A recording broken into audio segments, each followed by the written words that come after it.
Divya Jain from Ahmedabad with us. She is actively working in education industry since 2014 and have worked in a variety of organizations including GACB, CBSE, IELTS and spoken English in her career. And some points she has worked in some other roles like freelancing, blogging, academic writing, and coaching classes, administration, and have lent her an impressive degree of varied exposure. So, Thank you, Sneha, for all the introduction. okay, ma'am. So, our first question is, how do you define success? For me, success is definitely satisfaction that you get from your work, that the desire to do something when you find it fulfilled is success. It can be in terms of monetary gains, or it can be a position, or it can simply be the change that you wish to make in someone's life, in society, or anywhere at any level. If you find it fulfilled, that is your success. Okay, ma'am. What was your biggest success in your life till now? There have been some instances where the students came and told me that I was the reason they did not give up at some point of their life, because I obviously unknowingly serve as a inspiration for them. They feel that if I can do something despite having so many health challenges, they too can go ahead and do something. That is something I would say as answer to this question. Okay, ma'am. Ma'am, what were the challenges in your life? I was lucky enough to have this health issue slightly later in my life. I completed my primary schooling when the symptoms of my health condition started. But by the time I was in my 12th standard, the symptoms, the health challenges progressed so much that I was having a really difficult time keeping up with my studies, my health checkup, and even right now, sometimes it gets so overwhelming that my job, my studies, my household activities, responsibilities, all those get a bit tricky to balance.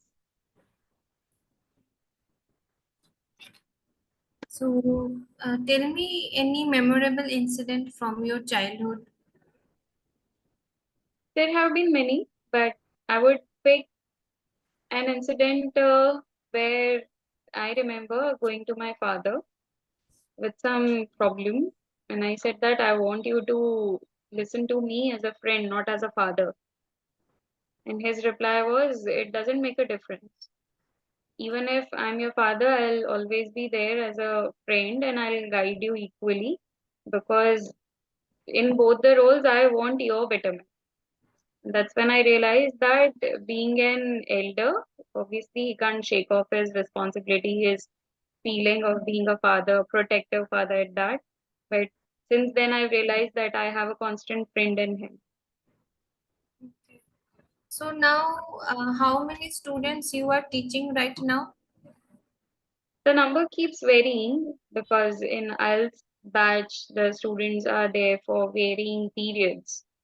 But the number ranges, if I count an average of last 6 months, the number ranges from anywhere between 20 to 50. Okay. And all these childs are very close to you. Majority of them.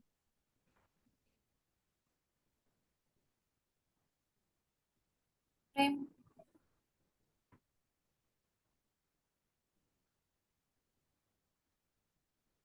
excuse me, ma'am. Prem, can you hear me? Continue. Well, how do you identify yourself? I would rather prefer the people who know me define me in that case. But still, if I have to pick some of the traits to define me, I would call myself a book lover. I love reading, and most of the time, I somehow manage to squeeze in some book reading time in my everyday routine. Other than that, I would say I'm passionate about teaching. That reflects in my career and my work loudly, I believe. And that's about it. Ma'am, any messages for our future generation on your words? I would simply say that don't give up. If you want something badly enough, that should solely serve as a reason for you to pursue it till the very end. At least try to get closer to your goals, even if you're unable to achieve it for now. If you keep working, maybe situations will become favorable in the longer run after some time, whenever. But they'll become favorable if you keep pursuing your goals. And that should be enough. Rest all is just destiny, is a matter of planning and all those other details. But if you want it badly enough, you'll keep trying one or the other way. Obviously, in this all thing, you need to keep in mind the betterment of society yourself. You can't blindly chase whatever target that comes to your mind. You should always align it with some ethical values.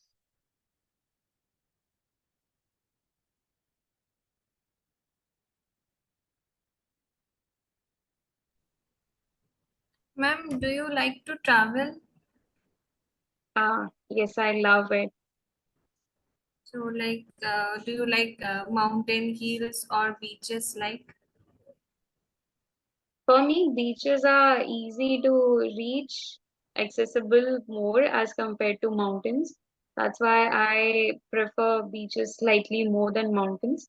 Obviously, I love the environment of both the places equally. It's always better to be closer to nature. Where were you traveled, ma'am? I've traveled to various places. I've traveled to Dwarka twice. I've been to Somnath. I've visited Tirupati Balaji, Bikaner, that's my hometown. I've been on trips to Jodhpur, Jaipur, Darjeeling, some more. I can't recall all of them now. ma'am, as you said, like, you have visited so many temples. So, like, are you very spiritual? Trying to be. I'm trying to find some answers to the questions that we all seem to have. Like, what's my purpose? How can I be better? How can I be better as a human to all the people who know me and also reach out and give something, contribute something to the people who don't know me directly or unconsciously, maybe. Ma'am, any messages for the people who are differently abled, but they are hopeless? They don't know about their purpose. So, just tell me anything for them from where they should start their thinking to find the purpose of their life. The first and the most important step would be to have some hope, obviously, because without that, no action can be undertaken. Even if you consider n number of support and supporters, if they themselves have lost the hope, they can't get anything done. The first step, that's why for me personally, has also been to have some hope, to think that situations can improve, maybe not as per your expected level and details, but they can definitely improve if you try. Even if you are differently abled, you need to have some courage to ask for help, some courage to challenge yourself, and some courage to get up and do what you want or get it done the way you want. Without any action, in case of complete inactivity, there cannot be any progress, any moving ahead, or whatever descriptions you want to give. So the first step is obviously always have hope, have courage, have confidence. Later on, according to your goals and situations, the details can vary.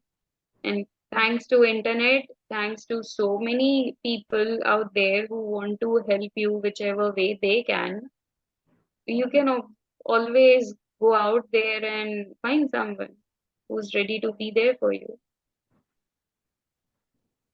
Right, ma'am. Ma'am, for the last question of today's interview, what is that thing in society you want to change? currently, I want us all to be more tolerant and accepting of each other's differences. Try to get rid of the desire to always have everything the best and the most perfect. That's an illusion. That's temporary and very much subjective. Be more accepting of all the differences that we have. That's the beauty of it, that we need each other. Some people need more, some less. If I simply give an example, that have you never asked for any advice or any counseling to any of your friends or parents or relatives? Yes, you have. We all do that. That doesn't make you mentally weak. So how can some physical challenges or some different thought processes can make anyone else weaker than others? If you give a comparative judgment, relatively, yes, the weakness can seem more at times, but look at the good side of it, that those experiences, because some people have faced that hardship, they are better capable to understand others' pains, miseries, and they can offer better support emotionally, at least, if not physically, mentally. They can be there. Try to get benefit of it instead of getting judgmental and thinking of it as something negative. This is what I've learned from my experiences, my hardships, and the goodness I got out of it, that I've become more understanding of others' problems and troubles. I can empathize, I can get a clearer picture of their mental status because I myself have experienced that at some point in my life. Yes, So, ma'am, you are absolutely correct. and I believe that we as humans need to extend this to not just humans, to animals as well. In the present times, there have been many instances, continuously growing instances of animal abuse. And they are here to live with us, not for us. Yes. Thank you, That's ma'am. Thank you for pleasure. your inspiring words and your time. So we are very thankful to you. So till then, It was a pleasure interacting with you too. it was really good with interacting with you too, ma'am. Thank you, ma'am. Thank Thank you. you. Thank you, ma'am.